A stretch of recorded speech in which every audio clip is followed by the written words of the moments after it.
നമസ്കാരം. ഞാൻ ബിജീഷ് വള്ളൂർ. നമുക്ക് Nifty, bank Nifty, fin Nifty എന്തൊക്കെയാണ് സംഭവിച്ചിരിക്കുന്നത്, വരും ദിവസങ്ങളായാലും നമുക്ക് എങ്ങനെ മാനേജ് ചെയ്യണമെന്ന് നമുക്ക് നോക്കാം. ഇത് നമ്മൾ കഴിഞ്ഞ ദിവസത്തിൽ അപ്ഡേറ്റ് ചെയ്തിരുന്നതാണ്.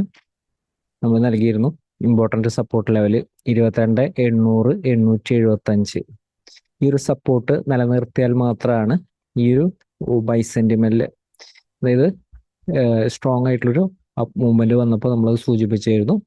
ഈ അപ്പ് മൊമെന്റം നിലനിർത്തണമെങ്കിലുള്ള ഒരു സപ്പോർട്ടാണ് 22,800, 875. ഇതായിരുന്നു ആ ഒരു ഇമ്പോർട്ടൻ്റ് ആയിട്ടുള്ളൊരു റേഞ്ച്. ആ ഒരു റേഞ്ച് ബ്രേക്ക് ചെയ്തതോടുകൂടി നിഫ്റ്റിക്കായാലും ശ്രദ്ധിച്ചറിയാനായിട്ട് സാധിക്കും. 22,875 മുകളിലേക്ക് സസ്റ്റെയിൻ ചെയ്യാനായിട്ട് സാധിച്ചിട്ടില്ല. 875 പിന്നീട് റെസിസ്റ്റൻസ് ആയിട്ട് ആക്ട് ചെയ്തിരുന്നത്. അതിനുശേഷം വലിയൊരു ഫാളായിരുന്നു, സഡൻ ആയിട്ടുള്ള ഒരു ഫാളായിരുന്നു മാർക്കറ്റിൽ വന്നിരുന്നത്. ഓൾമോസ്റ്റ് എല്ലാ സപ്പോർട്ടുകളും ബ്രേക്ക് ചെയ്തുകൊണ്ട് താഴത്തേക്ക് പോകുന്ന രീതിയിലാണ്. കാരണം ഈ ഒരു സപ്പോർട്ട് ബ്രേക്ക് ചെയ്താൽ പിന്നെ ലോവർ ലെവൽ സപ്പോർട്ട് നൽകിയിട്ട് കാര്യമില്ല, അത് വർക്ക് ചെയ്യില്ല. കാരണം ആ ഒരു സപ്പോർട്ട്, കാരണം ഇത് വളരെ സ്ട്രോങ് ആയിട്ടുള്ള ഒരു സപ്പോർട്ടാണ്. അപ്പൊ ഈ ഒരു സപ്പോർട്ട് ബ്രേക്ക് ചെയ്താൽ എത്രത്തോളം താഴത്തേക്ക് പോകും എന്ന് നമുക്ക് പ്രഡിക്ഷൻ നടത്താൻ പറ്റില്ല. പക്ഷെ നമ്മൾ ഇമ്പോർട്ടൻ്റ് ആയിട്ടുള്ള സപ്പോർട്ടുകൾ ഫ്രൈഡേയിലെ വീഡിയോസിൽ നൽകിയിരുന്നു. അപ്പോൾ നിഫ്റ്റിനെ ആയാലും നമുക്ക് വരും ദിവസങ്ങളിൽ നമുക്കത് എങ്ങനെ മാനേജ് ചെയ്യാൻ പറ്റുമെന്ന് നമുക്ക് നോക്കാം. നിഫ്റ്റി ആയാലും നമുക്കൊരു ട്രെൻഡ് നോക്കുകയാണെങ്കിൽ, ഞാൻ ഡെയിലി ടൈം ഫ്രെയിമിൽ നിഫ്റ്റിനെ നോക്കുകയാണെങ്കിൽ, മാർക്കറ്റിൽ ഇപ്പോഴത്തെ ഒരു ആധിപത്യം സെല്ലേഴ്സ് ആണ് മാർക്കറ്റിൽ നിലനിൽക്കുന്നത്. സെല്ലിലാണ് മാർക്കറ്റിന് കൂടുതൽ ഇമ്പോർട്ടൻ്റ് നൽകേണ്ടത്. അടുത്ത റെസിസ്റ്റൻസിന്റെ മുകളിലേക്ക് സസ്റ്റെയിൻ ചെയ്യുന്നത് വരെ സ്ട്രോങ് ആയിട്ടുള്ള സെല്ലിന് തന്നെയാണ് സാധ്യത വരുന്നത്. നിഫ്റ്റിയിലല്ല, മാർക്കറ്റിലൊക്കെ നമ്മൾ എപ്പോഴും പറയാറുള്ളതാണ്, മാർക്കറ്റിൽ എത്ര വലിയൊരു മൊമെന്റ് ആയാലും, മാർക്കറ്റിൽ ഒരു ഫാള് വന്നു കഴിഞ്ഞാൽ, എത്ര ദിവസം എടുത്തിട്ടുള്ള ഒരു മൂവ്മെന്റ് ആയാലും, ജസ്റ്റ് സിംഗിൾ ഡേ കൊണ്ട് അതിനെ ബ്രേക്ക് ചെയ്യാനായിട്ട് സെല്ലേഴ്സിന് കഴിയും. അപ്പൊ എപ്പോഴും നമ്മൾ മാർക്കറ്റ് റിവേഴ്സ് ആകുന്നതാണ്, അതായത് ട്രെൻഡ് നെഗറ്റീവ് ആകുന്നതാണ് ഏറ്റവും ഇമ്പോർട്ടൻ്റ് ആയിട്ട് നോക്കേണ്ട കാര്യം. കാരണം റിവേഴ്സ് ആയി കഴിഞ്ഞാൽ എത്രത്തോളം താഴത്തേക്ക് വരാൻ പറ്റുമെന്നൊക്കെ പറയാനായിട്ട് സാധിക്കില്ല.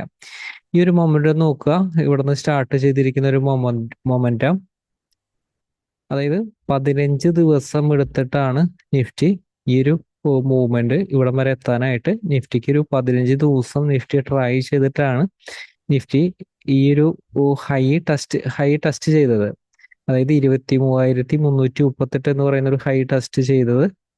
പക്ഷെ സിംഗിൾ ഡേ കൊണ്ട്, ഒരു ദിവസത്തെ ഒരു മൊമെന്റം കൊണ്ട് തന്നെ ഇതിനൊക്കെ വൈപ്പ് ഔട്ട് ചെയ്യാനായിട്ട്, ഇതിനൊക്കെ ബ്രേക്ക് ചെയ്ത് താഴത്തേക്ക് വരാനായിട്ട് സെല്ലേഴ്സിന് മാർക്കറ്റിൽ സാധിച്ചു. അപ്പൊ എപ്പോഴും ഇമ്പോർട്ടൻ്റ് ആയിട്ടുള്ള സപ്പോർട്ട് ലെവലുകളും സപ്പോർട്ടിന്റെ ഒരു താഴെ നിൽക്കുന്ന ഒരു സമയത്ത് സെല്ലിന് കൂടുതൽ ഇമ്പോർട്ടൻ്റ് നൽകേണ്ട രീതികളും, സപ്പോർട്ടിന്റെ മുകളിൽ നിൽക്കുമ്പോൾ മാത്രമാണ് നമ്മൾ എപ്പോഴും ബൈക്ക് കൂടുതൽ ഇമ്പോർട്ടൻ്റ് നൽകേണ്ടത്. എപ്പോഴും ട്രേഡ് ചെയ്യുമ്പോൾ നമ്മളത് സൂചിപ്പിച്ചിരുന്നതാണ്, നമ്മൾ ന്യൂസ് ആയാലും മൊമെന്റ് ആയാലും സപ്പോർട്ട് റെസിസ്റ്റൻസ് നോക്കിയാൽ മതി. സപ്പോർട്ട് റെസിസ്റ്റൻസ് നോക്കിക്കഴിഞ്ഞാൽ എക്സാക്റ്റ് ആയിട്ട് ഏതൊരു ന്യൂസിലും ഏതൊരു മൊമെന്റത്തിലും നമുക്ക് നിഫ്റ്റിനെ മാനേജ് ചെയ്യാനായിട്ട് പറ്റും.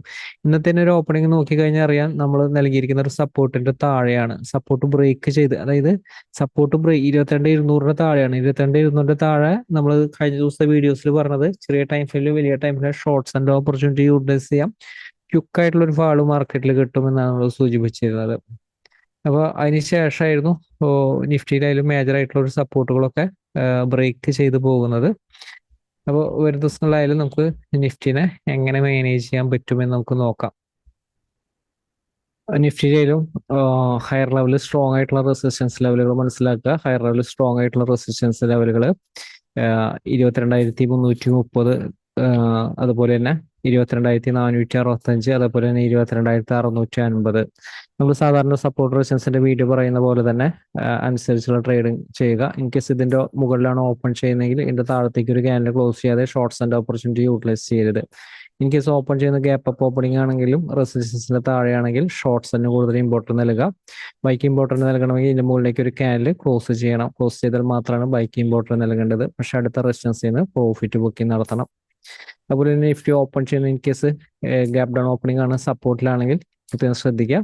സപ്പോർട്ടിലാണെങ്കിൽ നിഫ്റ്റിക്ക് ഒരു ബൗൺസ് ചെയ്യാനായിട്ട് സാധ്യതയുണ്ട്. അപ്പൊ അതുകൊണ്ട് തന്നെ ഷോർട്ട്സ് ആൻഡ് ഓപ്പർച്യൂണിറ്റി യൂട്ടിലൈസ് ചെയ്യുമ്പോൾ സപ്പോർട്ടിന്റെ ഒരു താഴത്തേക്ക് ഒരു ക്യാൻഡിൽ ക്ലോസ് ചെയ്യാതെ ഷോർട്ട്സ് ആൻഡ് ഓപ്പർച്യൂണിറ്റി യൂട്ടിലൈസ് ചെയ്യരുത്. അതുപോലെ തന്നെ ഷോർട്ട്സ് ആൻഡ് ഓപ്പർച്യൂണിറ്റി യൂട്ടിലൈസ് ചെയ്യേണ്ടത് ഇൻ കേസ് ഓപ്പൺ ചെയ്യുന്ന ഗ്യാപ് ഡൗൺ ഓപ്പണിംഗ് ആണ് സപ്പോർട്ടിന്റെ ഒരു താഴെയാണെങ്കിൽ ക്വിക്ക് ആയിട്ടുള്ള ഒരു ഫാള് അടുത്തൊരു സപ്പോർട്ട് വരെ കിട്ടും. ഇവിടെ സപ്പോർട്ടുകൾ ശ്രദ്ധിക്കുക, 21,840 സപ്പോർട്ടാണ്. അതുപോലെ തന്നെ 21,585 സപ്പോർട്ടാണ്.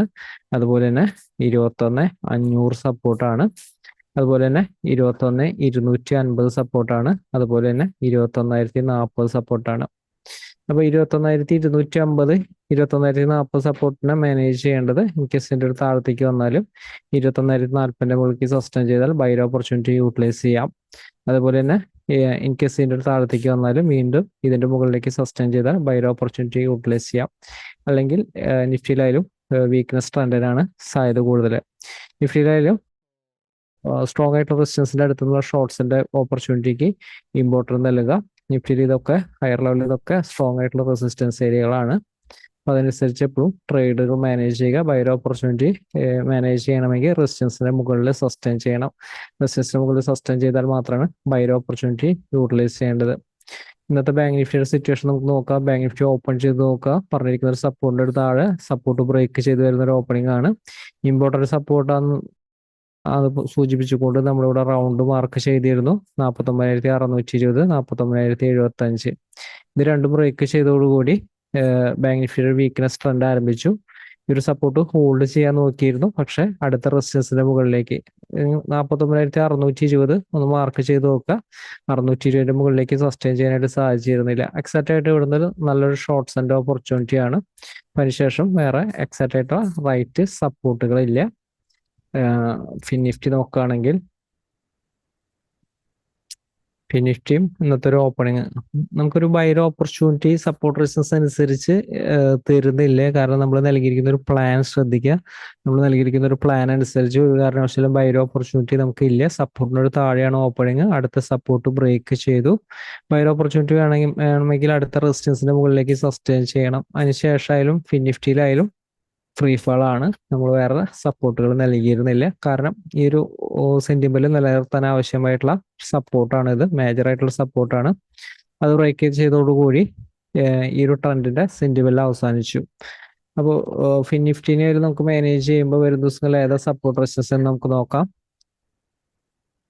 ഫിൻ നിഫ്റ്റിനെ മാനേജ് ചെയ്യുമ്പോൾ പ്രത്യേകം ശ്രദ്ധിക്കേണ്ടത് 21,100, 20,800 ഈ രണ്ട് റേഞ്ചിന്റെ ഇടയിലാണെങ്കിൽ ഈ ഒരു റേഞ്ച് ബ്രേക്ക് ചെയ്യാനായിട്ട് ബ്രേക്ക് ചെയ്യുക. 21,100 മുകളിൽ ബൈ ഓപ്പർച്യൂണിറ്റി യൂട്ടിലൈസ് ചെയ്യാം.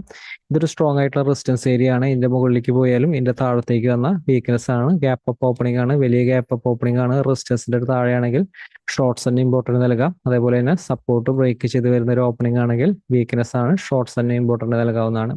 പക്ഷെ റെസിസ്റ്റൻസിന്റെ മുകളിൽ നിൽക്കുമ്പോൾ ഒരു കാരണവശാലും ഷോർട്ട്സ് ആൻഡ് ഓപ്പർച്യൂണിറ്റി അഗ്രസീവായിട്ട് യൂട്ടിലൈസ് ചെയ്യരുത്. ബൈക്കാണ് കൂടുതൽ ഇമ്പോർട്ടൻറ്റ് നൽകേണ്ടത്. ബാങ്ക് നിഫ്റ്റി നമുക്ക് നോക്കുകയാണെങ്കിൽ ബാങ്ക് നിഫ്റ്റിയിലെ വരും ദിവസത്തെ സപ്പോർട്ട് നമുക്ക് നോക്കാം.